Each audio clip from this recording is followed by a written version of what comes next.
എല്ലാവർക്കും സുഖാണെന്ന് വിശ്വസിക്കുന്നു. സംസ്ഥാനത്ത് തിങ്കളാഴ്ച മുതൽ പെൻഷൻ വിതരണം വീണ്ടും സജീവമാകും. ബാങ്ക് അക്കൗണ്ടുകളിലേക്ക് എത്താത്ത ആളുകൾ സേവന വെബ്സൈറ്റിലൊന്ന് പരിശോധിക്കണം. 25 മുതലാണ് സംസ്ഥാനത്ത് ഫെബ്രുവരി മാസത്തെ സാമൂഹ്യ സുരക്ഷാ ക്ഷേമ പെൻഷൻ വിതരണം ആരംഭിച്ചത്. ദേശീയ പെൻഷൻ പദ്ധതി പ്രകാരം കേന്ദ്രവിഹിതം ലഭിക്കുന്ന ആളുകൾക്ക് 300, 200, 500 എല്ലാം കുറവുള്ളത് ആ തുക കൂടി അക്കൗണ്ടുകളിലേക്ക് വിതരണം ആരംഭിച്ചിട്ടുണ്ട്. പല ആളുകൾക്കും ശനിയാഴ്ച തന്നെ ആ തുക എത്തിയിരുന്നു.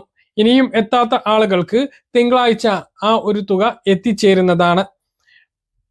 കയ്യിൽ പെൻഷൻ വിതരണം കഴിഞ്ഞ ദിവസം മുതൽ സജീവമായി തുടങ്ങിയിട്ടുണ്ട്. ചില സർവീസ് സഹകരണ സംഘങ്ങളിലേക്ക് ശനിയാഴ്ച പണം എത്താത്തത് കൊണ്ട് തന്നെ നാളെ അവർ പണം എടുത്തതിന് ശേഷം വീടുകളിൽ എത്തിച്ച് വിതരണം തുടരുന്നതാണ്. 5-ാം തീയതിക്കുള്ളിൽ എല്ലാവർക്കും സംസ്ഥാനത്ത് ക്ഷേമ പെൻഷൻ വിതരണം പൂർത്തിയാക്കുന്നതാണ്. മാർച്ച് 12-ാം തീയതി ഇലക്ഷൻ പ്രഖ്യാപിച്ചേക്കും എന്നാണ് വിവരം. പ്രധാനമന്ത്രി നരേന്ദ്രമോദി കേരളം സന്ദർശിക്കുന്നത് 11-ാം തീയതിയാണ്. BJP പ്രകടന പത്രികയും അന്ന് പ്രഖ്യാപിക്കും.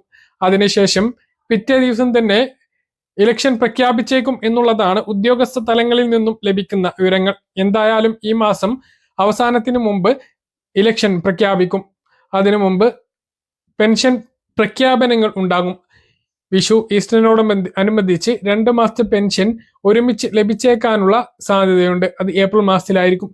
കേരളത്തിൽ ഇലക്ഷൻ നടക്കാൻ ഏറ്റവും സാധ്യത ഏപ്രിൽ മാസത്തിലാണ്, ഇല്ലെങ്കിൽ മെയ് ആദ്യം നടക്കും.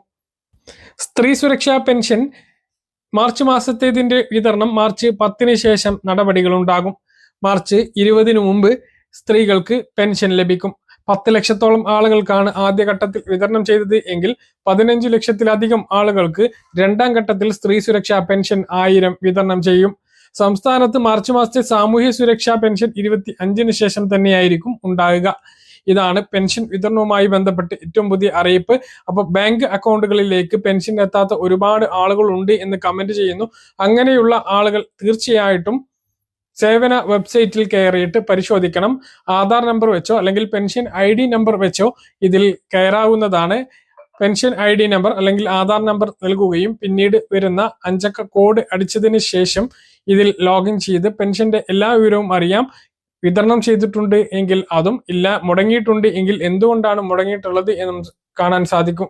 വിതരണം ചെയ്തിട്ടും ബാങ്ക് അക്കൗണ്ടിലേക്ക് എത്തിയിട്ടില്ലെങ്കിൽ ബാങ്കുമായിട്ടൊന്ന് ബന്ധപ്പെടാൻ വേണ്ടി ശ്രദ്ധിക്കുക. കാര്യങ്ങൾ കൃത്യമായിട്ട് മനസ്സിലാണെന്ന് കരുതുന്നു. ഇതുപോലെ ഇൻഫർമേഷൻ ലഭിക്കാൻ ചാനൽ സബ്സ്ക്രൈബ് ചെയ്യുക, ബെൽ ഐക്കൺ എനേബിൾ ചെയ്ത് വെക്കുക. മറ്റൊരു വീഡിയോ കാണാം.